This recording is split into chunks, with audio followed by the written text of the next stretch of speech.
قد أفلح المؤمنون الذين هم في صلاتهم خاشعون মুসলমান শুনে রাখো নামাজের মাধ্যমে যার খুশু খুজু যত বেশি হবে, মনোযোগ যত বেশি হবে, খাশিয়াত যত বেশি হবে, সুন্দরভাবে নামাজটা পড়তে পারবে যে যত বেশি, সারা জীবন তার চলাফেরার মধ্যে সৌন্দর্য চলে আসবে।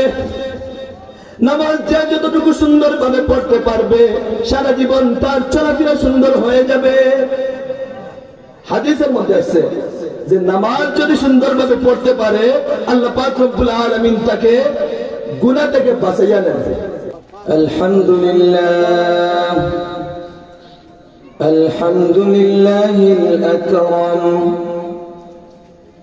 الذي خلق الإنسان وكرم وعلمه من البيان ما لم يعلم فسبحان الذي لا يحصى امتنانه باللسان ولا بالقلم ونشهد أن لا إله إلا الله وحده لا شريك له ونشهد أن سيدنا ومولانا ومرشدنا وطبيبنا وطبيب قلوبنا ومولانا محمدا عبده ورسوله أما بعد فأعوذ بالله من الشيطان الرجيم بسم الله الرحمن الرحيم اتل ما أوحي إليك من الكتاب وأقم الصلاة إن الصلاة تنهى عن الفحشاء والمنكر ولذكر الله أكبر والله يعلم ما تصنعون وقال النبي صلى الله عليه وسلم أول ما يحاسب به العبد يوم القيامة الصلاة أو كما قال عليه الصلاة والسلام اللهم صل على محمد وعلى آل محمد كما صليت على إبراهيم وعلى آل إبراهيم إنك حميد مجيد اللهم بارك على محمد وعلى آل محمد كما باركت على إبراهيم وعلى آل إبراهيم إنك حميد مجيد سبحانك لا علم لنا إلا ما علمتنا إنك أنت العليم الحكيم سبحانك لا علم لنا إلا ما علمتنا إنك أنت العليم الحكيم পূর্ব বেলাগাঁও শামসুল উলুম ইসলামিয়া মাদ্রাসার বার্ষিক ইসলামী মহাসম্মেলন সম্মেলনের সম্মানিত সদর মাইকের আওয়াজ যতটুকু পর্যন্ত গিয়ে পৌঁছায় আমার পর্দানিশীন মা ও বোনেরা, মহান রব্বুল আলামিনের দরবারে লাখো কোটি শুকর যে রব্বুল আলামিন আপনাকে আমাকে এই পর্যন্ত হায়াতের জিন্দেগি দান করেছেন। আপনি আমি আল্লাহর কাছে কখনো চাইনি যে আমার হায়াত এই পর্যন্ত আপনি বাড়িয়ে দেন। রব্বুল আলামিন নিজ দয়ায় এই পর্যন্ত হায়াতের জিন্দেগি দিলেন, পাশাপাশি আরেকটি নিয়ামত দান করলেন, তা হলো সুস্থতার জিন্দেগি।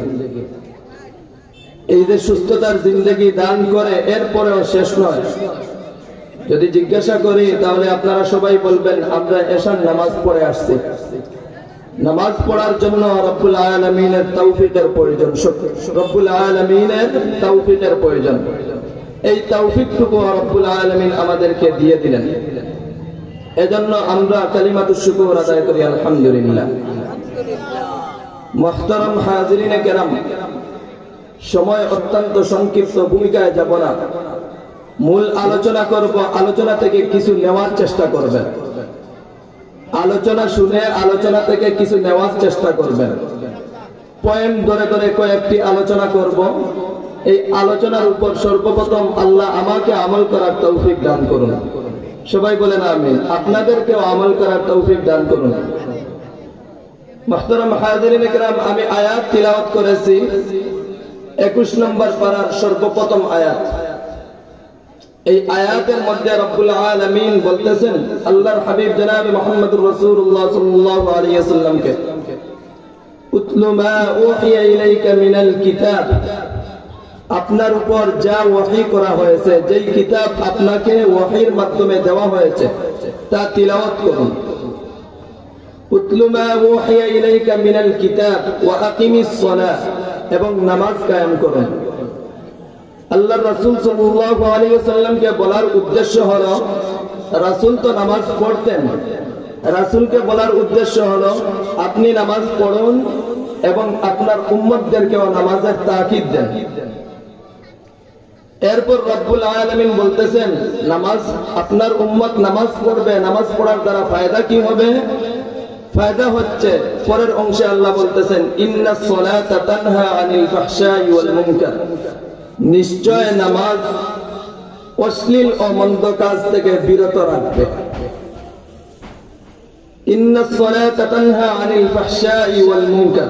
আয়াতের পরের অংশে রব্বুল আলামিন বলেন ওয়ালা যিকরুল্লাহি আকবার, আল্লাহর জিকির সবচেয়ে বড় জিকির। এইবার আসেন নামাজ। নামাজ যদি আমাদের মধ্যে নিয়ে আসি, এই মাসের নাম হচ্ছে, যদি আপনাদেরকে প্রশ্ন করি মাসের নাম কি, আপনারা বলবেন রজব মাস। রজব মাস সম্মানী হয়েছে কি জন্য? লাইলাতুল মিরাজের বদৌলতে, লাইলাতুল মিরাজের বরকতে। শাবান মাস বরকতি হয়েছে কেন? লাইলাতুল বরাতের বরকতে। রমজান মাস বরকতি হয়েছে কেন? লাইলাতুল কদরের বরকতে। এই লাইলাতুল মিরাজের মধ্যে কি হয়েছিল আপনারা অনেক শুনেছেন, আমি এদিকে যাব না। সবচেয়ে বড় জিনিস হচ্ছে লাইলাতুল মিরাজের মধ্যে আল্লাহর রাসূল সাল্লাল্লাহু আলাইহি ওয়াসাল্লামকে দুনিয়া থেকে আসমানে নিয়ে আল্লাহ পাক রব্বুল আলামিন হাবিবে কিবরিয়াকে আপনি আমার জন্য, আমার আপনার জন্য একটা উপহার দিয়েছেন। উপহারটা কি? নামাজ। জানাস, ঘটনা জানাস।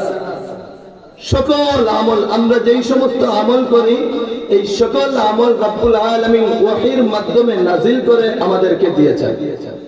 একমাত্র একটা আমল, যেই আমলটা হচ্ছে নামাজ, রব্বুল আলামিন স্বয়ং আল্লাহর বন্ধুকে হাবিবে কিবরিয়াকে স্বয়ং আসমানে নিয়ে 7 আসমান পাড়ি দিয়ে কতটুকু পাশে বসিয়ে আয়াতের মধ্যে আসে ফাকানা কাবা কাউসাইনি আও আদনা, দুইটা তীরের ধনুক যতটুকু কাছাকাছি, এর থেকেও বেশি কাছাকাছি আল্লাহর রাসূলকে বসিয়ে আল্লাহ পাক রব্বুল আলামিন কথোপকথন করেছেন। বলেন না সুবহানাল্লাহ। এতটুকু কাছে বসিয়ে আল্লাহর রাসূল সাল্লাল্লাহু আলাইহি ওয়াসাল্লামকে আমাদের জন্য নামাজ উপহার দিয়েছেন। নামাজটা কেমন? কিতাব এবং কুরআন এবং হাদিস তালাশ করলে, কিতাব তালাশ করলে দেখা যায় মুমিন বান্দাবান্দি যদি তার জীবনের মধ্যে নামাজ নিয়ে আসতে পারে, তাহলে বাহ্যিকভাবে নামাজ যেইভাবে ফায়দা দিবে, আভ্যন্তরীণ ভাবেও নামাজ ফায়দা দিবে। আবার আল্লাহ বলতেছেন ইন্নাস সালাতা তানহা আনিল ফাহশাই ওয়াল মুনকার। খুব মনোযোগ সহকারে শুনবেন, কিছু নেওয়ার চেষ্টা করবেন। আল্লাহ বলতেছেন অশ্লীল ও মন্দ কাজ থেকে নামাজ বিরত রাখে। আর কিতাব কুরআন এবং হাদিস তালাশ করলে দেখা যায় যে মানুষই পরিবর্তন হয়ে যায় যদি তার মধ্যে নামাজ নিয়ে আসতে পারে। কিভাবে পরিবর্তন হয়ে যায় আমি আয়াত পড়তেছি, দেখেন। নামাজের দ্বারা 5 প্রকারের প্রভাব সৃষ্টি হয়। মানুষের মাধ্যমে কয় প্রকারের প্রভাব সৃষ্টি হয়? 5 প্রকারের। 1 নম্বর, ইয়া আইয়ুহাল্লাযীনা আমানু ইযা কুমতুম ইলাস সালাহ। রব্বুল আলামিন বলেন, ও আমার ঈমানদার বান্দাগণ, ইয়া আইয়ুহাল্লাযীনা আমানু, ও ঈমানদারেরা। আল্লাহ পাক রব্বুল আলামিন কুরআনের মধ্যে যত জায়গায় ঈমানদার বলে সম্বোধন করেছেন, প্রত্যেকটি জায়গায় মুমিন বান্দা বান্দীদেরকে আল্লাহ পাক রব্বুল আলামিন বন্ধু হিসাবে সম্বোধন করেছেন। বলবেন এইটা কিভাবে? আল্লাহ বললেন ঈমানদার, আর ঈমানদারের দ্বারা বন্ধু সম্বোধন হয় কেন? অন্য আয়াতে এর দলিল, আল্লাহু ওয়ালিয়ুল্লাযীনা আমানু। আল্লাহ বলেন প্রত্যেক মুমিন হচ্ছে আমার বন্ধু। কি সুন্দর ডাক! আল্লাহ বলতেছেন প্রত্যেক মুমিন আমার বন্ধু। ইয়া আইয়ুহাল্লাযীনা আমানু ইযা কুমতুম ইলাস সালাহ। ও মুমিন বান্দারা, ও মুমিন বান্দা বান্দীরা, যখন তোমরা নামাজের ইরাদা করো, নামাজের ইচ্ছা পোষণ করো, ইযা কুমতুম ইলাস সালাহ ফাগসিলু ওয়ুজুহাকুম, তোমাদের চেহারা মুবারক ধৌত করো। আয়াতের মধ্যে রব্বুল আলামিন ওযুর ফরজ শিক্ষা দিয়ে দিয়েছেন। কুরআনের দ্বারা যেটা নাযিল হয় সেটা হচ্ছে ফরজ। আয়াতের মধ্যে রব্বুল আলামিন ফরজ আমাদেরকে শিক্ষা দিয়ে দিচ্ছেন। রব্বুল আলামিন বলেন, ইযা কুনতুম ইলাস সালাহ ফাগসিলু ওয়ুজুহাকুম, তোমাদের চেহারা মুবারক ধৌত করো, ওয়া আইদিয়াকুম ইলাল মারাফিক, উভয় হাত কোন পর্যন্ত ধৌত করো, ওয়া আইদিয়াকুম ইলাল মারাফিক ওয়ামসাহু বিরুউসিকুম, মাথা মাসহ করো, ওয়ারজুলাকুম ইলাল কাবাইন, এবং 2 পায়ের টাকনু সহ ধৌত করো। মুহতারাম হাজিরিন কিরাম, আপনাকে যদি আমি প্রশ্ন করি এই হাত ধোয়া এবং মুখ ধোয়ার দ্বারা ফায়দা কি হবে, আপনি অবশ্যই আমাকে উত্তরে বলবেন, হুজুর যদি আমি হাত ধুই তাহলে পবিত্রতা অর্জন হবে। একমত? হাত ধোয়ার দ্বারা পবিত্রতা অর্জন হয়। রব্বুল আলামিন পরের অংশের মধ্যে বলেন, নামাজ পবিত্রতা ছাড়া হয় না। কারো উপর যদি কেউ যদি জুনুবি হয়, কারোর উপর যদি গোসল ফরজ হয়ে যায়, তাহলে অবশ্যই গোসল করতে হবে। গোসল ছাড়া নামাজ হবে না। ওয়া ইন কুনতুম জুনুবান ফাত্তাহহারু। এই আয়াতের তরজমা থেকে আমরা যতটুকু বুঝি যে নামাজের প্রথম আমাদের শর্ত হচ্ছে পবিত্রতা। এইবার আপনি আমি যদি বুঝে থাকি তাহলে বলেন নামাজের প্রথম শর্তটা কি? পবিত্রতা। সমাজের মধ্যে পবিত্র আর অপবিত্র মানুষের মধ্যে পার্থক্য আছে না নাই? আছে। অপবিত্র যে তার কাছে কেউ যায়, পবিত্র যে তাকে সম্মান করে। দেখবেন একটু যদি পোশাক একটু ভালো থাকে তাহলে তাকে দেখবেন সবার আগে বড় চেয়ারটা দিয়ে দেয়। এটা সমাজের অবস্থা। রব্বুল আলামিনের সামনে খাড়া হবে, কতটুকু পবিত্রতা অর্জন করে খাড়া হতে হবে। মুহাদ্দিসিনে কেরাম লেখেন, পবিত্রতা শুধু শরীরের পবিত্রতা নয়, কেউ যদি এই পরিমাণ নামাজের জন্য পবিত্রতা অর্জন করতে পারে তাহলে অবশ্যই আভ্যন্তরীণ ভাবেও সে পবিত্র হয়ে যাবে। হাদিসের মধ্যে আল্লাহ রাসূল ইরশাদ করেন, পবিত্রতা শুধু বাহ্যিক নয়। মনে রাখবেন, পয়েন্টগুলো মনে রাখবেন। 1 নম্বর, নামাজের প্রভাব পবিত্র। নামাজ মানুষকে পবিত্র করে।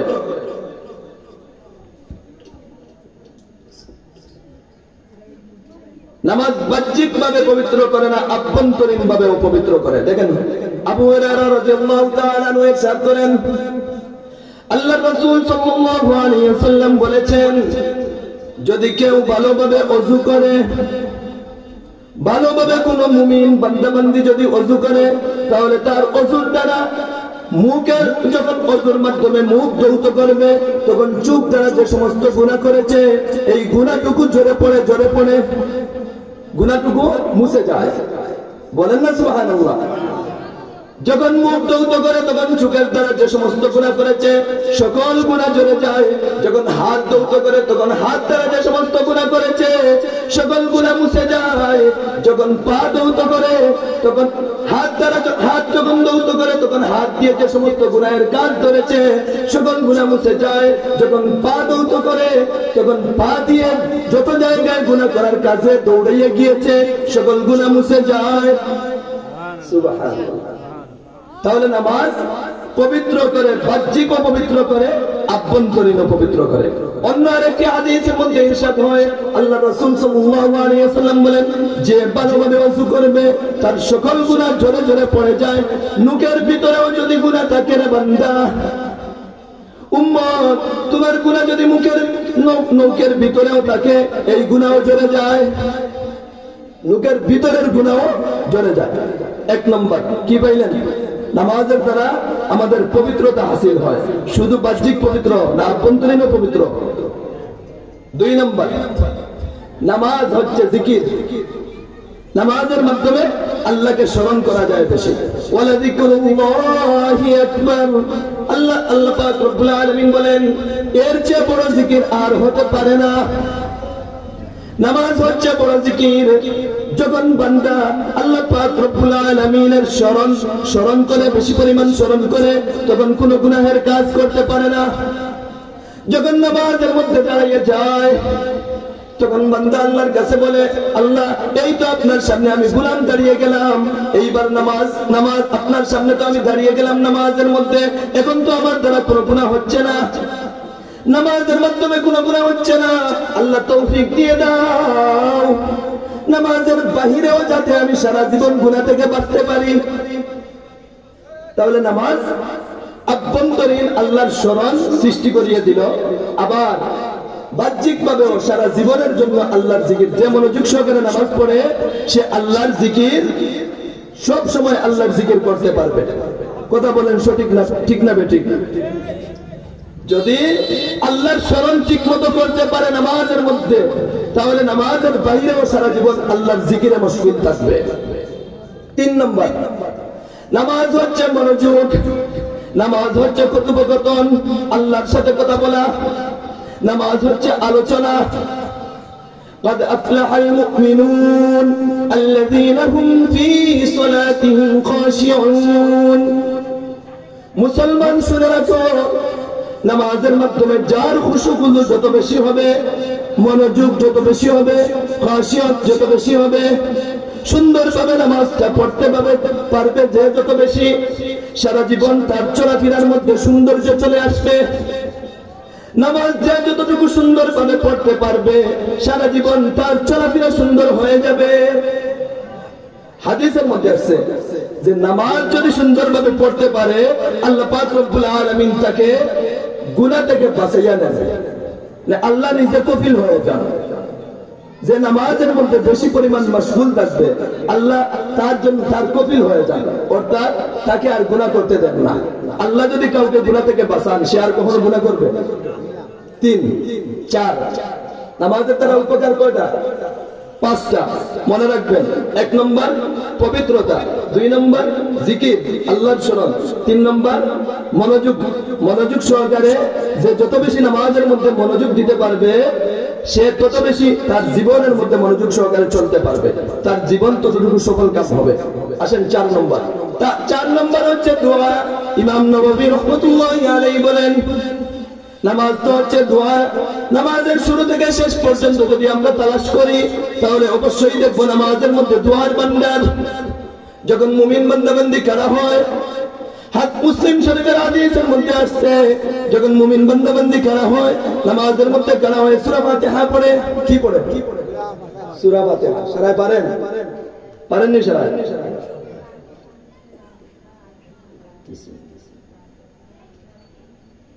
নামাজের মধ্যে সূরা ফাতিহা। এই জায়গায় আরেকটা কথা, পরবর্তীতে সময় থাকবে না আর বলতে পারবো না। নামাজের ওয়াজিব এবং ফরজ, নামাজের ওয়াজিব এবং ফরজ এগুলো শুদ্ধ করে পড়াও ফরজ।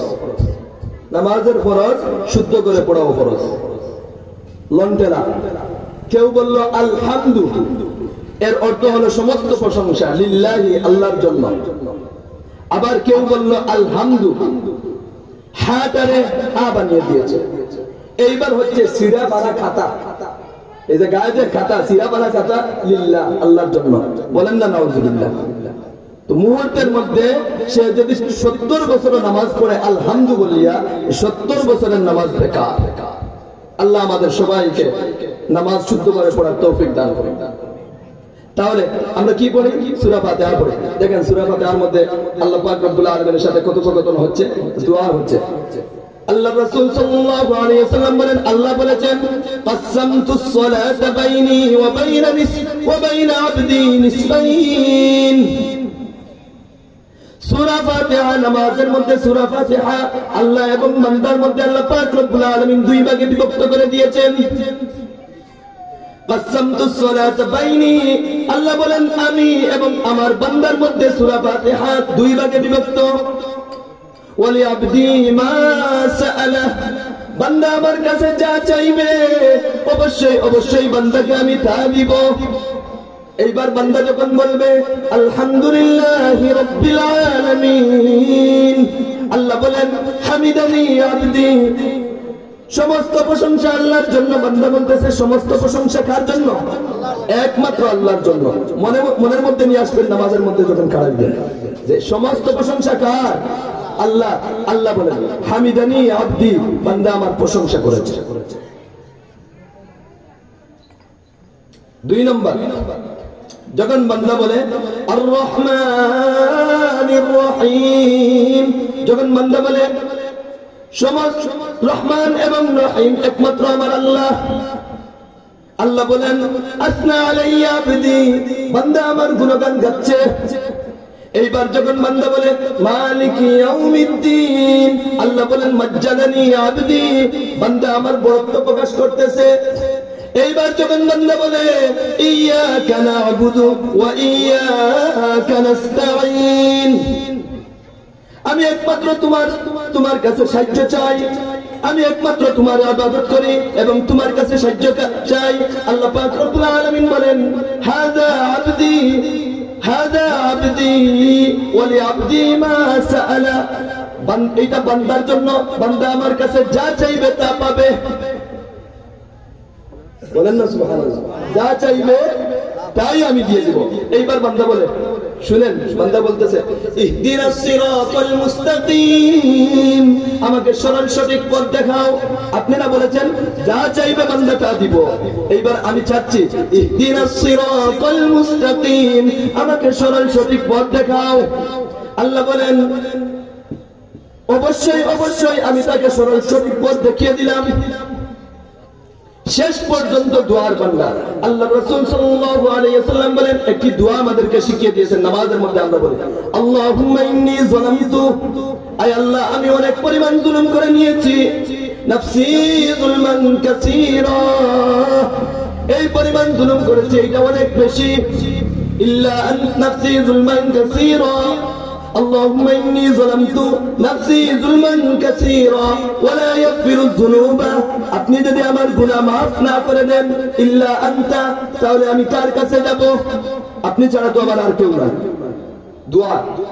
আল্লাহর রাসূল সাল্লাল্লাহু আলাইহি ওয়াসাল্লাম বলেন দেখো দেখো দেখো, শুধু নামাজের মধ্যে দোয়া নয়, নামাজের পরেও আমি দোয়া শিখিয়ে দিচ্ছি। নিবেন নিবেন কিছু নিবেন। রাসূল বলেন কেউ যদি নামাজের পর 33 বার সুবহানাল্লাহ বলে, 33 বার আলহামদুলিল্লাহ বলে, 33 বার আল্লাহু আকবার বলে, তাহলে 99 হয়ে গেল।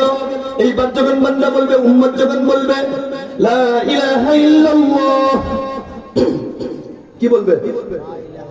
লা ইলাহা ইল্লাল্লাহ ওয়াহদাহু লা শারীকা লাহ, লাহুল মুলকু ওয়া লাহুল হামদ, ইহয়ী ওয়া ইউমীত, বিয়াদিহিল খায়র ওয়া হুয়া আলা কুল্লি শাইইন কাদির। না বুঝে বলেন সুবহানাল্লাহ, আরো জোরে বলেন সুবহানাল্লাহ। আল্লাহর রাসূল বলেন এই কালেমার দ্বারা যে 100 পূর্ণ করবে, সাগরের ফেনা পরিমাণ যদি পিছনের গুনাহ হয় আল্লাহ পাক রব্বুল আলামিন maaf করে দিবেন। নামাজ পড়বেন না, যাবেন করবেন। কয় নম্বর গেল? 4 নম্বর। 5 নম্বর, নামাজ হচ্ছে আল্লাহকে বেশি নৈকট্যশীল পাওয়ার একটা মাধ্যম।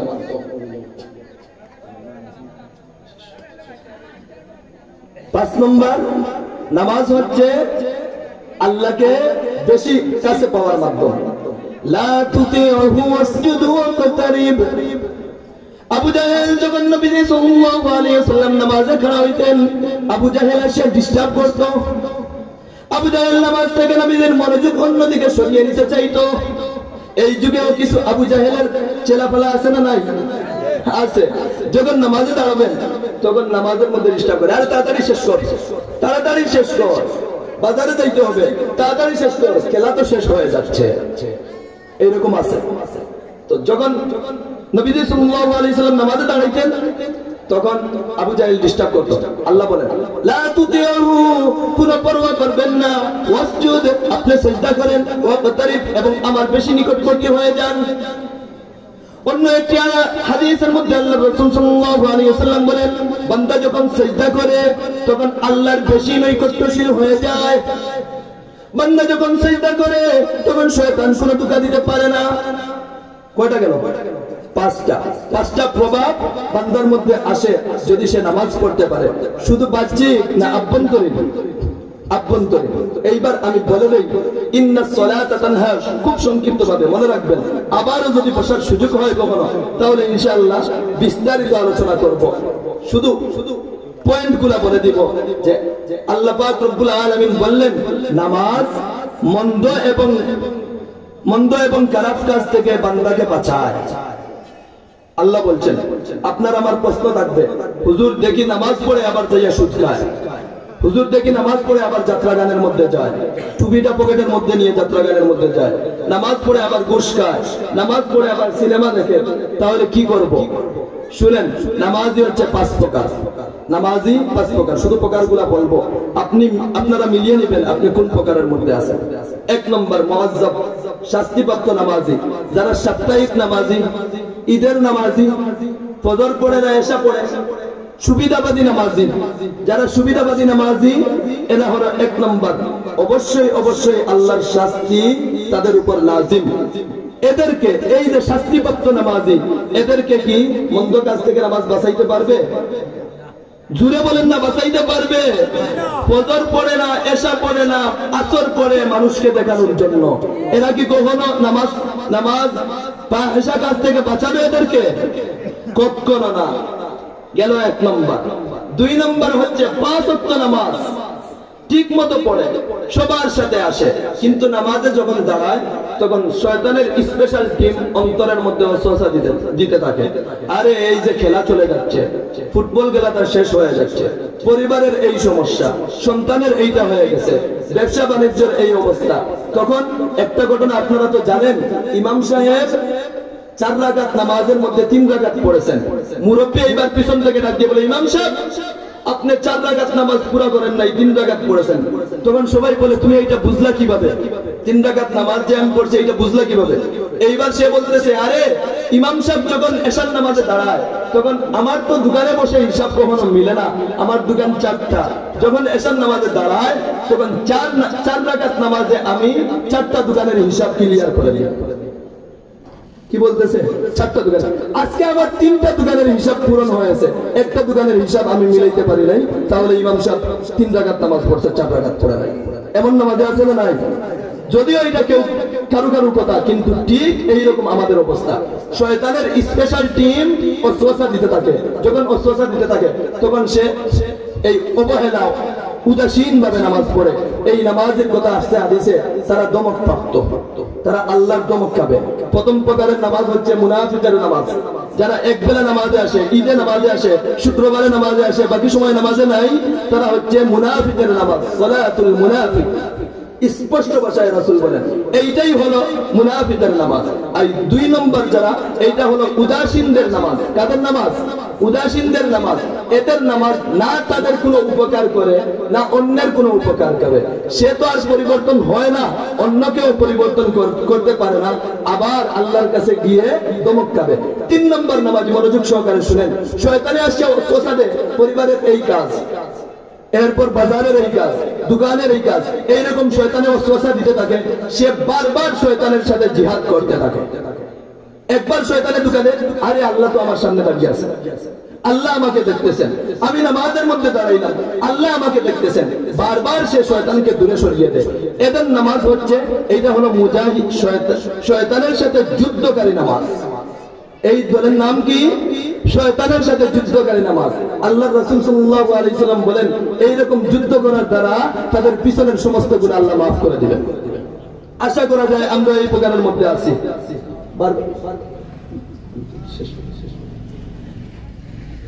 কয়টা গেছে?